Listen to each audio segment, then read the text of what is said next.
Good morning, everyone. I'm Sotadeology. In today's video, we're going to dissect Sotadeology Lecture 6, the Interlocking of Dimensions part 3.5. Now, it is called part 3.5 because it's going to be the continuous part of the previous video, the one I tagged or the one I named part 3.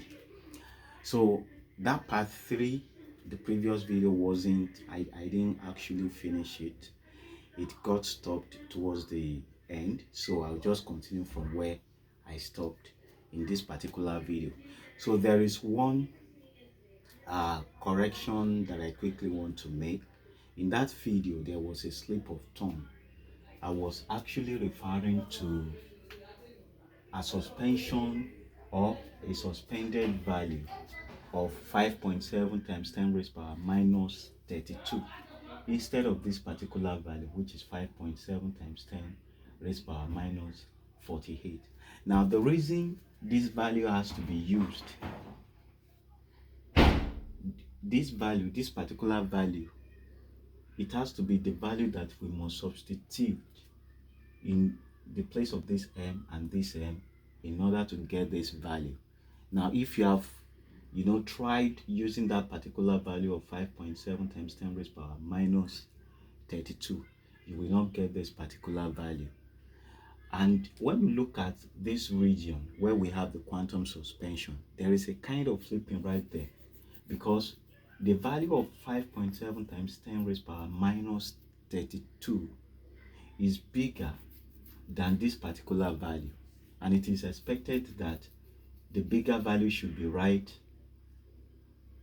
outside while the smaller value should be inside. But it is not like that at the quantum level where we have this suspension. So the shape that we have at quantum level is more or less like an imploded shape, so like the shape of a funnel. So that is what we have, and that shows the the compacted nature of the nucleus, because we know that from this quantum suspension down to the edge of the energy wave, that is our nucleus portion. So that portion is so tiny, so the operation that we have there is very energetic but structured and ordered. So now in this particular video I will go deep into the whole thing, because when you look at time energy wave model, the entitle of what we have here actually explains the whole entitle of physics, and even yes, let me say physics in general. So we'll go deep into that. Even in this particular video we'll get to validate the two-way measure of light speed, and then validate the one-way traffic of light in this particular video. So now, before we go deep into that, okay, this is where I stop. I want to briefly talk about this time energy waves field interaction. It is where I stopped in the previous video. Now when you look at this region, this is where we have the inflationary suspension, and this is the boundary. What we have here is known as compacted electromagnetic field. We only have electromagnetic field here, and that is known as strong nuclear force.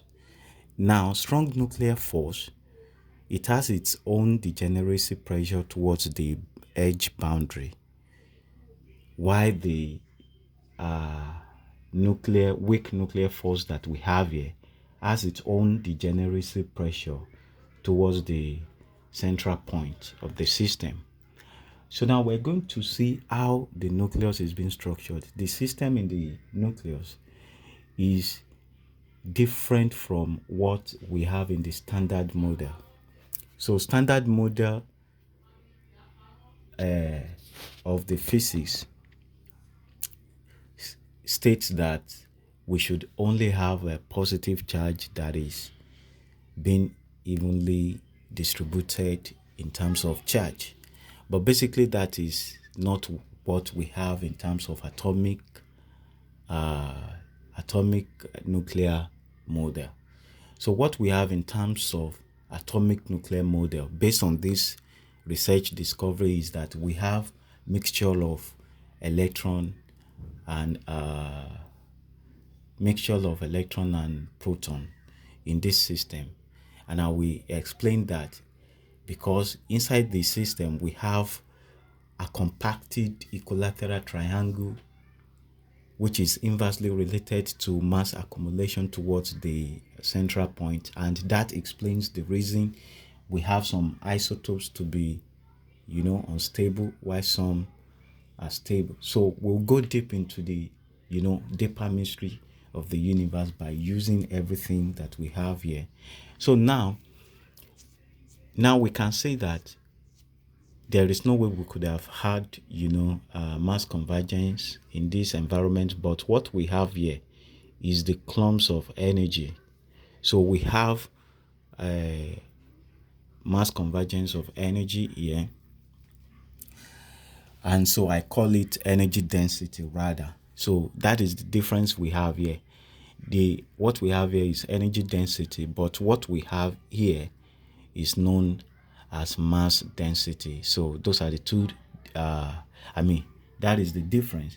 Now, it is very essential that we have that difference, because when you look at time energy wave model, you can see that we only have a constant nature of light speed to constant nature of gravitational speed. You understand? So momentum is being constrained by constancy, but the mechanical system that is embedded right inside the constraint of momentum is asymmetric by nature, because we have mass convergence in one part while we have decaying of mass in another part. So now what I want to quickly explain here is that when we now get to this expanding phase of the universe, which is the cosmological space, we can see that we have relativistic of gravitational field increasing relatively to a decreasing electromagnetic field, and that shows the nature of the expanding phenomenon. So before we can have the universe to expand, so it must satisfy this condition, that is, gravitational field has to expand relative to a decreasing electromagnetic field.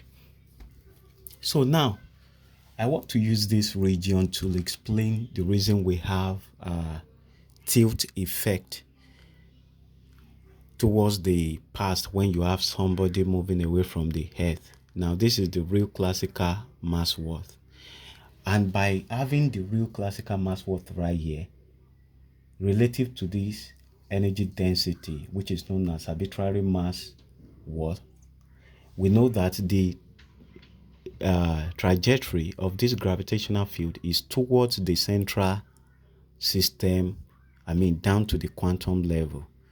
We can see that. So any movement away from the real classical mass worth will be to travel against the gravitational field, and that will lead to mass accumulation. So now when you look at the relationship of the energy density to real mass worth of the classical mechanics, you can see that it is energy density that even causes the curvature of the time wave here, as you can see. And the relativistic relationship will mean that this mass worth will be smaller while this one is bigger. So it means that the mass convergence is even towards a compacted area in order to create that mass formation mechanism. And the same thing is repeated from this quantum arbitrary suspension down to the edge of the energy curvature, which is the nucleus that we have here. So I will use the diagram that we have below to explain that. But before I do that, so now for me to explain the tilting effect of time peregrination into the past as we have momentum away from the earth, I will say that it is as a result of the curvature of time trajectory to the discrete nature of energy trajectory. So what I'm trying to say is that the quantum weirdness is not even independent of a classical smoothness. What do I mean by that? Now, when you look at this, we have the constant speed of light here. We have the constant speed of gravity here. We have curvature of time here, and then we have curvature of energy here. When you look at it, you will see there is no difference between the two, so they shouldn't have a kind of asymmetric mechanical system. But that is not true, because when you look at this constant nature of the energy is discrete. Then this as well will be discrete. But now, what will now make this to be smooth? Why this is not smooth?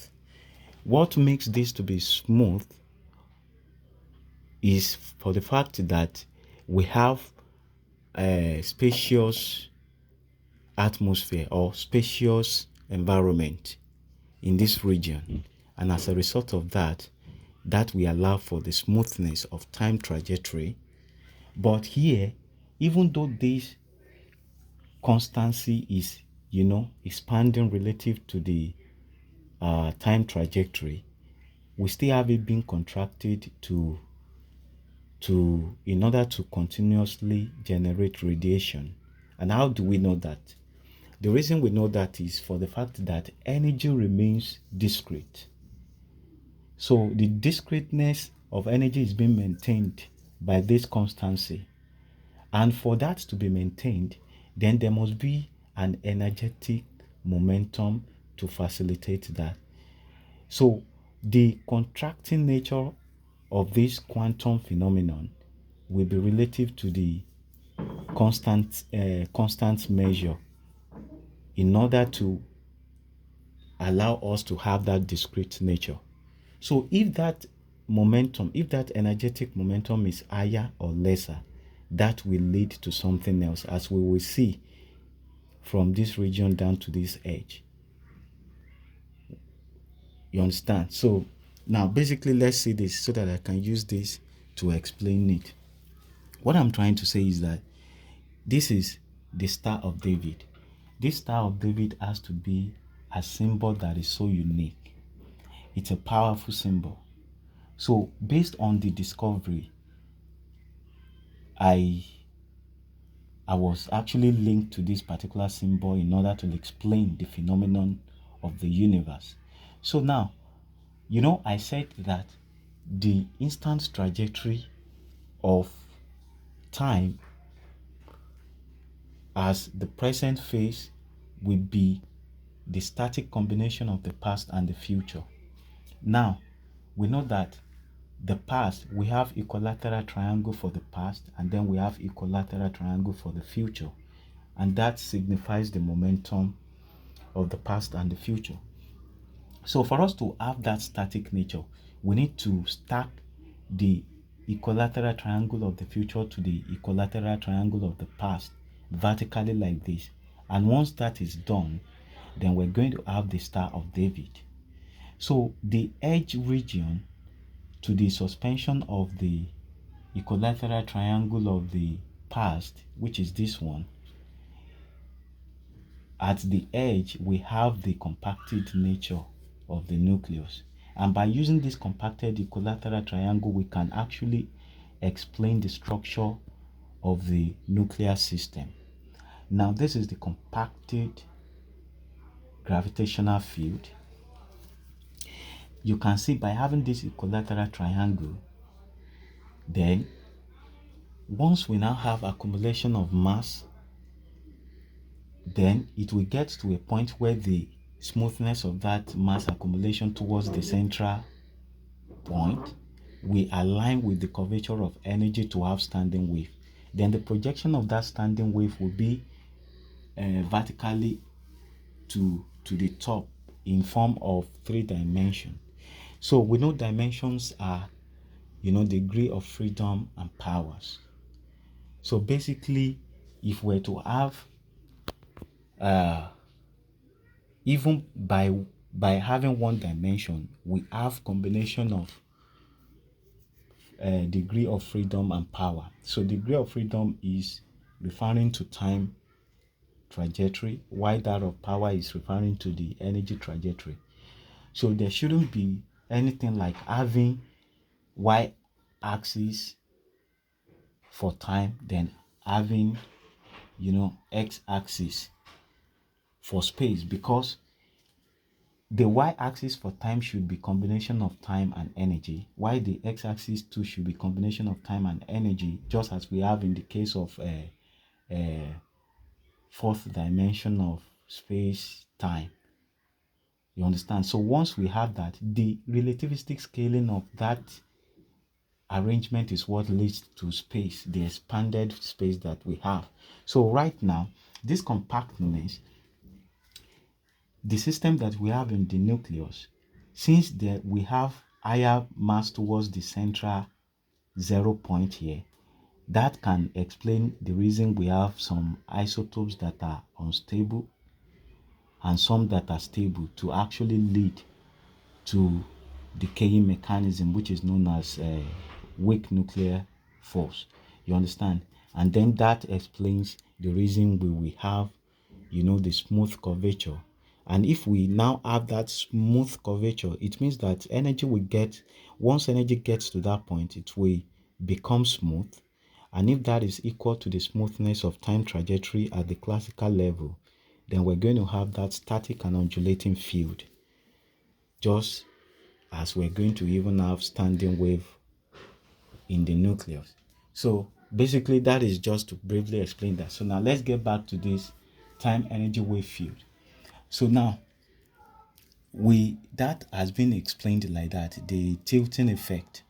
So basically, when we now look at that, because we have a contracting expansion of quantum mechanics to the expanding gravitational or classical mechanics, we usually have a shifted central point at quantum level. So now the issue of quantum weirdness arises from having that dislocation of the central system at every time peregrination. So what do I mean by that?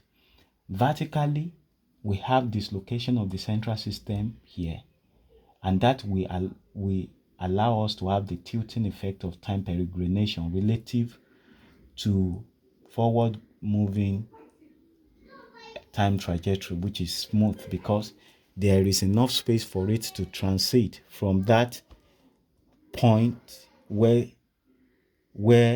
quantum system dislocated into the further reality. So we have at the classical level, the central system is being maintained, but at quantum level, the central point is being dislocated in order to maintain the discrete nature of energy. And as a result of that, the constancy of light is shorter to the trajectory of time. And that is why we have that tilting effect.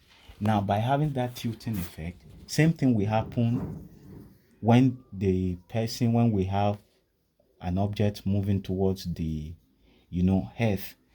So but the tilting effect will be towards the future, and it is still the same thing. But now, how can we now prove the two-way measure of light? Since momentum is being constrained as constant value, then basically we can have that two-way of light measure, because time cannot be correctly measured unless there is this instant disconnection from the relativistic scaling of time to energy. So by having clock at one spot such that the reflection of the light travels back to measure the forward moving trajectory of the energy and the backward moving of the energy, we cannot really have genuine measure of light. So by that, the two-way measure of light is being confirmed and validated. But when it comes to time trajectory, when you look at the vertical line, you see that it is now it is instant. But even in this expanding phase, we still have instant trajectory of time right here. So definitely horizontally, the central system is being maintained by relativistic scaling of classical mechanics to quantum mechanics, but vertically it is dislocated, and that is why we could call that a constant momentum. But do you know that accelerated momentum can even distort the smoothness at classical level? Because by the time we now have velocity or acceleration, then it will mean that the central system that is being maintained horizontally too will be dislocated, and that will cause the smoothness of classical system to be affected. So now, definitely the what is it called? The constant momentum is just by having dislocation vertically while singularity is maintained horizontally. You understand? But acceleration will be that the vertical momentum will be dislocated and the horizontal momentum will as well be dislocated. So that is that. So now in the contracting phase of the universe, we have a relativistic scaling of electromagnetic field, which is increasing to a decreasing gravitational field.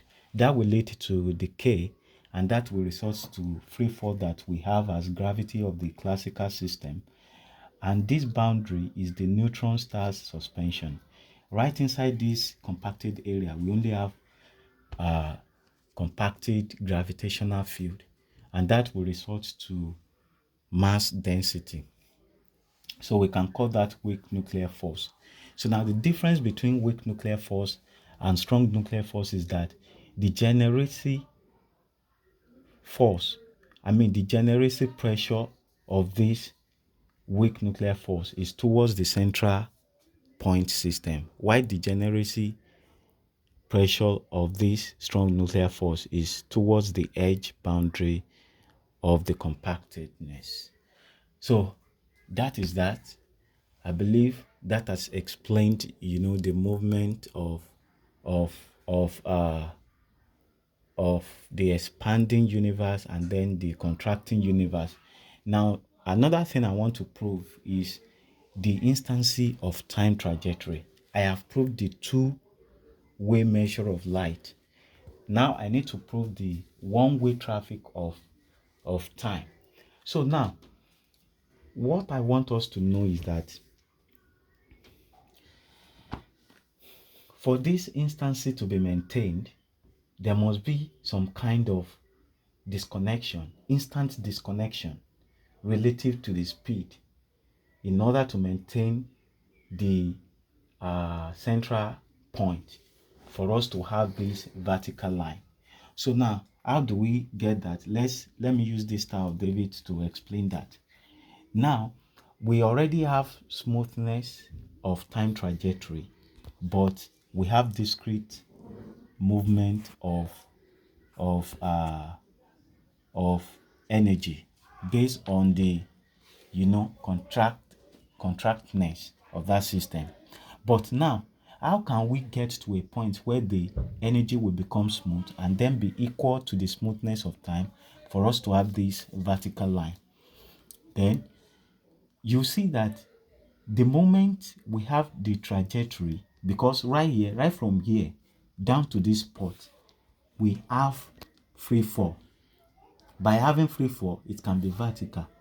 But now, when it gets to this compacted region, which is the nucleus, we know that we have mass accumulation towards the central 0 point, and that will actually affect, it will affect the it will affect it will shift the central point if the constant motion that is being maintained right from here to this place is still maintained. That is why this equilateral triangle in the nucleus has to be compacted so as to increase the momentum such that the central point will still be retained.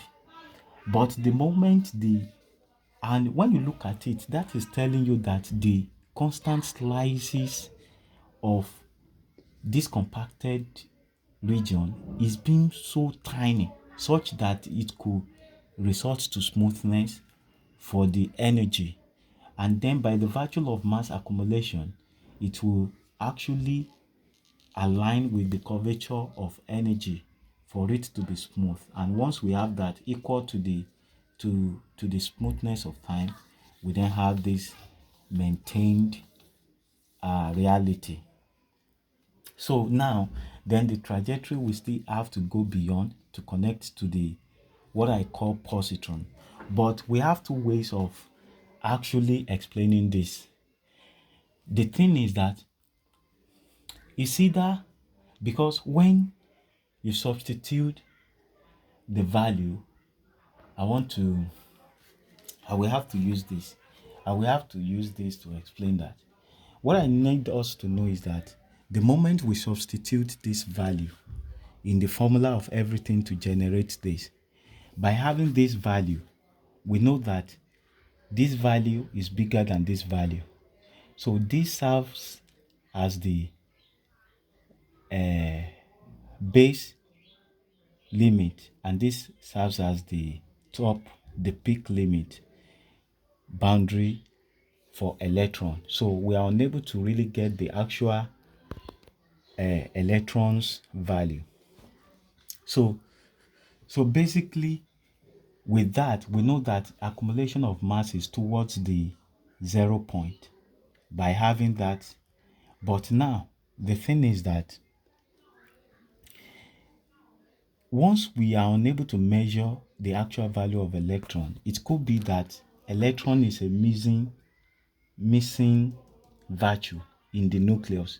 But we know that electron is right inside the nucleus. It's more or less like it is being extended into the nucleus. And that is why I said that the atomic structure of the nucleus, or probably the nucleus itself, will be combination of the mixture of electron and positron. So we know we have electron, the instantiation of electron inside the nucleus.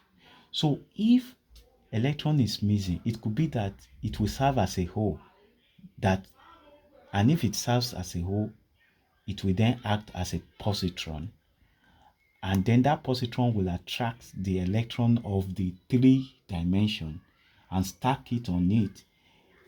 So it will be projected as we normally have in the transmission hologram. It will be projected vertical to the horizontal of this 2D, and that point is where we now get the full reality of the 2D, because there is no way we get the full reality of this 2D without getting connected to the 3D.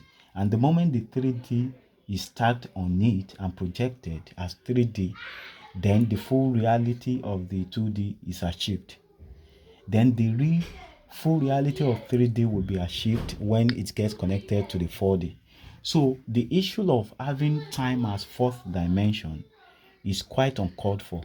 Time trajectory is right from the singularity of 1D through to 2D through to 3D through to 4th D and any other dimensions that one could have.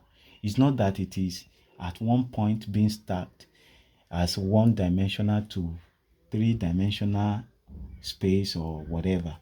So now, what I now want to prove is that,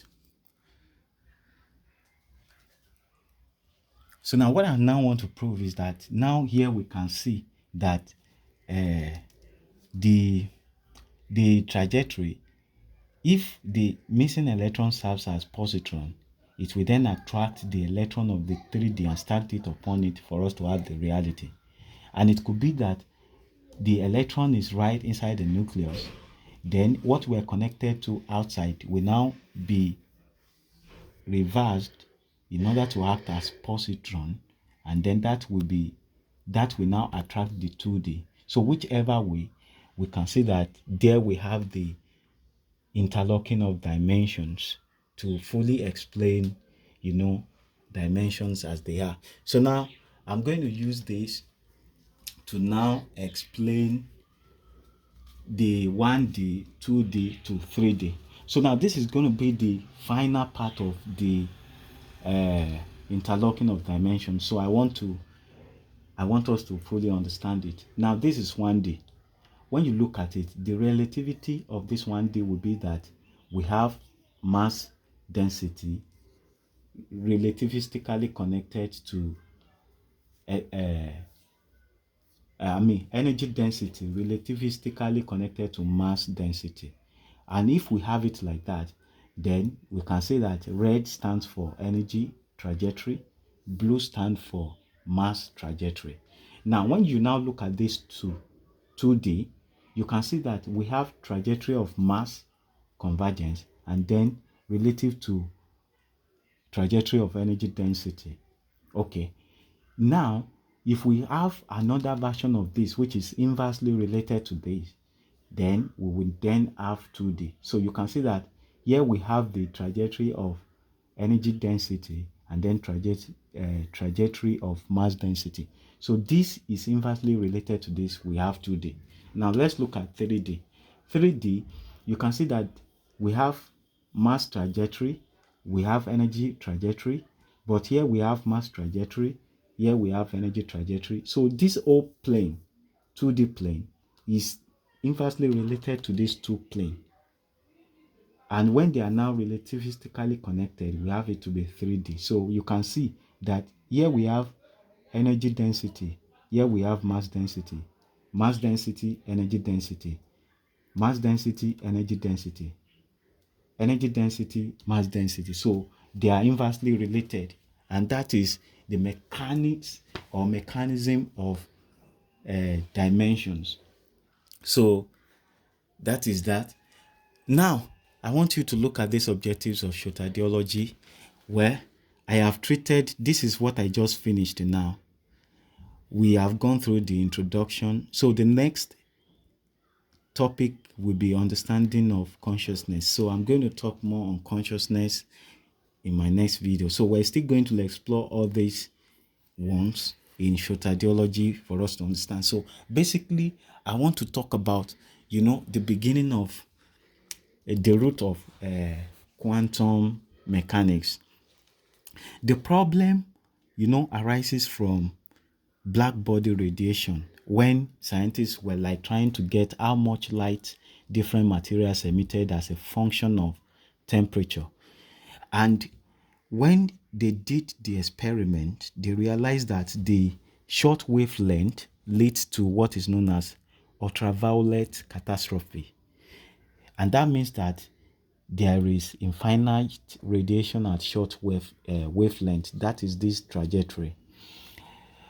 Now, in order to solve that problem, Max Planck derived energy as h times frequency. So this h is Max or Planck constant.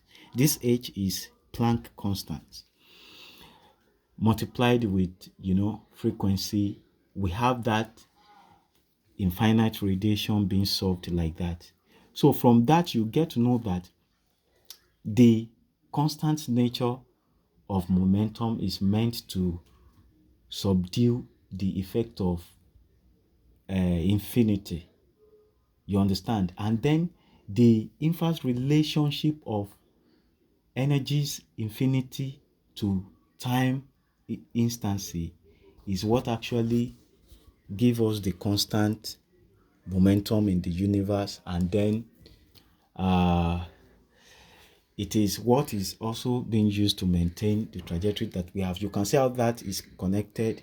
So this, with that, I've come to the end of this particular video, and I want to tell you that I will, share the research publication in the description below. Please don't hesitate to subscribe to this channel so as to be notified for the subsequent upload. So I will do more Sotadeology lectures so that we get to know the full reality of the universe as it is revealed by application of formula of everything. Thank you. God bless you.